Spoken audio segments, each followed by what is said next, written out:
Hermanos, hoy el Señor nos viene hablando, o sea, cada domingo Él nos habla a través de esta palabra que se proclama. Tal vez nosotros hemos vivido con dolor esa situación que se dio del destierro de personas muy queridas en nuestras parroquias.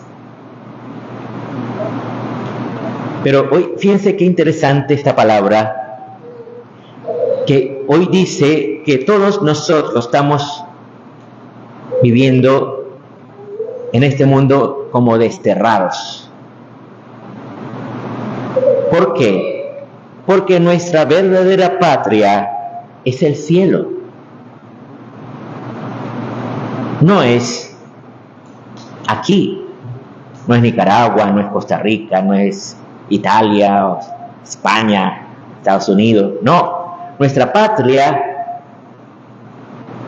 es el cielo. Interesante esto porque, fíjense ustedes, ¿cuál es la función de las escuelas? Aparentemente, la función de las escuelas es que los niños vayan a aprender algunas asignaturas que les sirvan. Pero no fue con ese motivo que se fundaron las escuelas. Por ejemplo, la escuela católica. ¿Para qué se fundó? Ciertamente que da una enseñanza y muchas personas prefieren las escuelas católicas porque da una mejor enseñanza, sobre todo entre los religiosos. Pero la finalidad de la escuela católica no era simplemente dar una enseñanza, sino mostrarle a los niños, que eso era lo que quería hacer San José Calazán cuando fundó la primera escuela popular católica en el mundo. Su finalidad era que los niños tuvieran un feliz transcurso de su vida. Y cuando habla de la vida, significa que esa vida llegue al cielo, a la vida eterna. Esa fue la principal finalidad que tenía San José Calazán para fundar la escuela. Y ese es nuestro modelo de escuela católica. Ahora, la escuela pública, ¿con qué finalidad se fundó? La primera escuela pública que se fundó fue en Prusia, me parece que en el siglo XVIII, poco después de la Revolución Francesa. En Prusia había una monarquía, y esa monarquía no quería que les pasara lo que le pasó a los reyes franceses, que los metieron a la guillotina. Entonces, ¿qué hicieron? De acuerdo con los ilustrados, fundaron las escuelas públicas, que eran obligatorias para todos los niños. Pero ¿cuál era la finalidad de la escuela pública? Daban enseñanza, es verdad que daban enseñanza, pero su finalidad no era dar enseñanza, sino que la finalidad de esa escuela pública era que los niños fueran buenos súbditos del Estado. Después el término se cambió, se puso ciudadanos, pero da lo mismo. Decir súbditos, ciudadanos, es la misma historia. ¿Por qué? Porque la escuela, la finalidad era crear buenos súbditos, buenos ciudadanos, que si el Estado los necesitaba en el ejército para ir a una guerra o para defender la patria, estuvieran los jóvenes dispuestos a dar su vida por la patria. ¿Ven? Esa fue la finalidad de la escuela y hoy en día sigue siendo la misma finalidad. en todo el mundo. Por eso vemos que en las escuelas, ¿qué nos enseñaron? Los que pasamos por la escuela sabemos, nos hablaron del escudo nacional, de la bandera nacional, los símbolos patrios, todas esas historias. ¿Para qué? Para que nosotros queramos nuestra nación y, si es necesario, en un momento dado, entrar al ejército y defender la nación. Esa es toda la finalidad de la escuela pública. Ahora, si la Sagrada Escritura hoy nos dice que nuestra patria no es aquí en la tierra, nuestra patria es el cielo, eso significa que nosotros no somos soldados de este mundo, sino soldados de Cristo. Y estamos llamados a luchar por esta patria que es el cielo. Pero nuestra lucha no es contra la carne ni la sangre, dice San Pablo. Hoy lo diríamos de otra manera, no es contra personas de carne y hueso. Nuestra lucha es contra los espíritus del mal que nos quieren apartar del cielo. Y por eso necesitamos entrar en ese combate. ¿Cómo? En la oración, en los sacramentos, haciendo penitencia, ¿verdad? Ahí está nuestro combate. Y estamos llamados a defender y a luchar por nuestra patria, la verdadera, el cielo.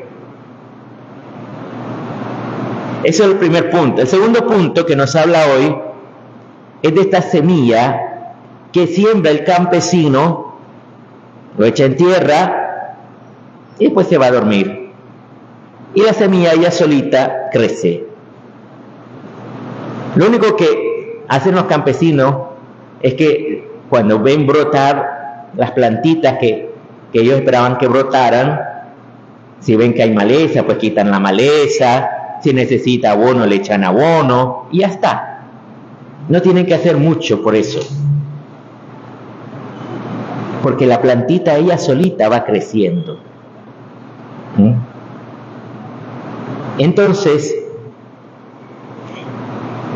es interesante esto. ¿Por qué?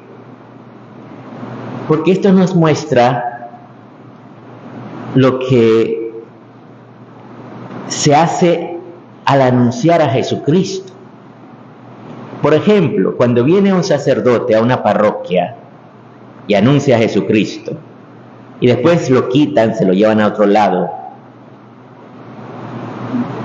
a lo mejor ese sacerdote nunca va a saber qué pasó con esa predicación que hizo. Pero las personas, algunas por lo menos, van a creer esa palabra, la van a guardar y la van a poner en práctica, y eso va a dar frutos en su vida. Eso es lo mismo que hacen los padres de familia con sus hijos. Y atención, los padres de familia, porque a veces tú les hablas a tus hijos y sientes como hablar en el desierto, como que no te quiere escuchar, como que no le interesa, ¿verdad? Como que no te hace caso, sobre todo si ya el hijo es adolescente, por ejemplo. Ya es más difícil con los adolescentes y con los jóvenes. Pareciera que no te quieren hacer caso. Pero es importantísimo que los padres siempre le hablen a sus hijos, sobre todo para mostrarles el camino al cielo. Siempre. Porque aunque pareciera que no te hacen caso, en algún momento ellos van a recordar lo que tú les dijiste. Van a decir, esto me decía mi padre o mi madre. Por eso he cometido errores, porque no les hice caso. Ahora tengo que cambiar. Y a lo mejor vos nunca te vas a dar cuenta de esa reflexión de tus hijos. Por eso es importante que los padres de familia les hablen desde chiquitos, que recen con los niños cuando están pequeños, que cuando los traes a la iglesia, aunque sea pequeñito el niño, tú les expliques, mire, vamos a la iglesia, vamos a rezar, no vamos a un parque, no vamos a que vayan ahí a estar corriendo. Y, por ejemplo, cuando entra en la iglesia, lo primero a hacer es saludar a Jesús, que está en el sagrario. Y ahora vamos a hacer una oración, ¿verdad? Siempre mostrarle a los niños el camino al cielo, a la vida eterna.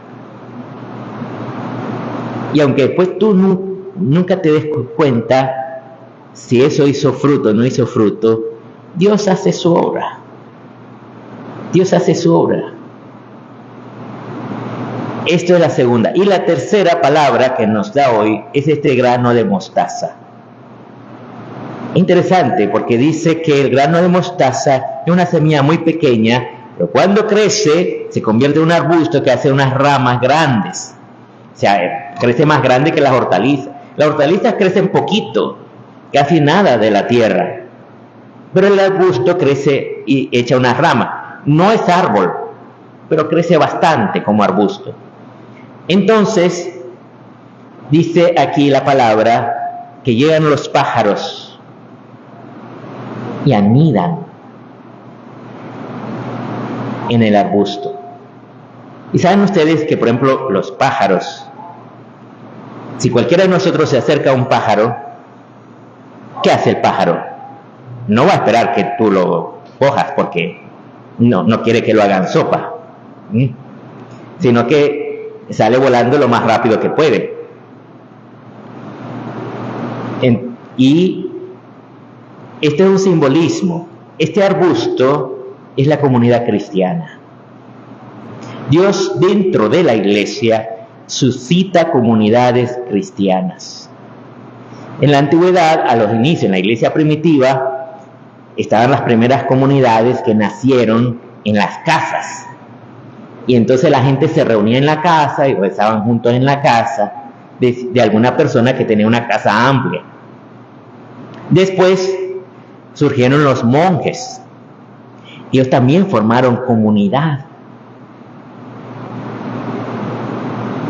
Y en esas comunidades procuraban vivir la vida cristiana, amarse como hermanos, tener una fraternidad. Comunidades de monjes y de monjas. Habían monjas, monasterios de monjas y monasterios de monjes. Era separado. Después surgieron también las comunidades de frailes. Había frailes y la parte femenina de los frailes eran también monjas. No existieron las frailas, sino solo monjas, ¿verdad? Y lo mismo, procuraban vivir una vida cristiana. Después surgieron otras comunidades religiosas, tanto de varones como de mujeres. Esto se va dando a lo largo de la historia.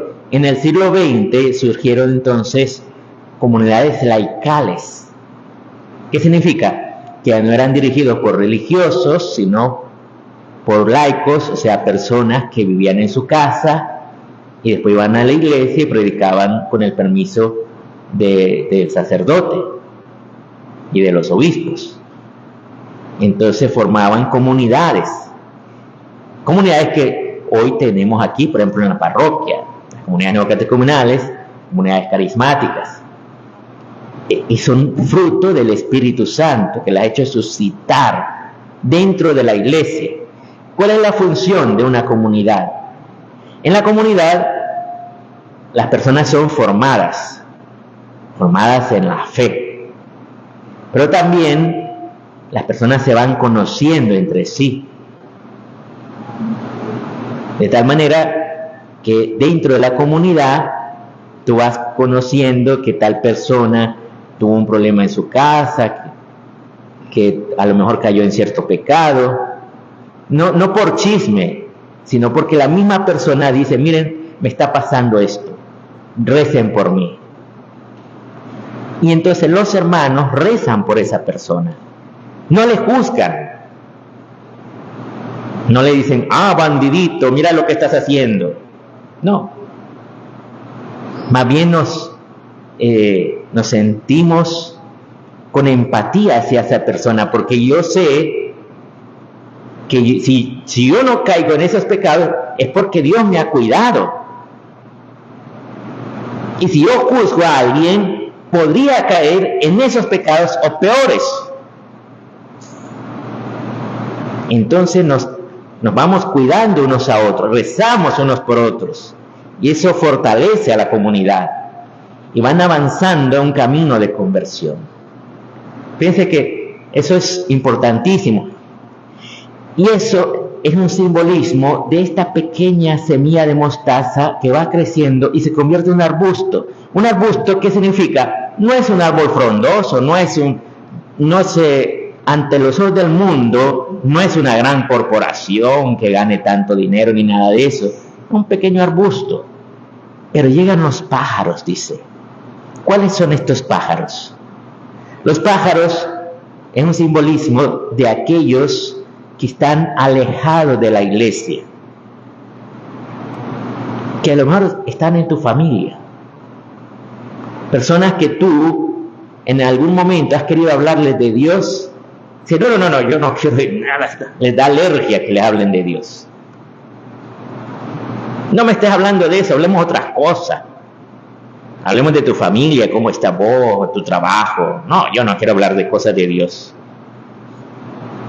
Pero cuando ven la comunidad cristiana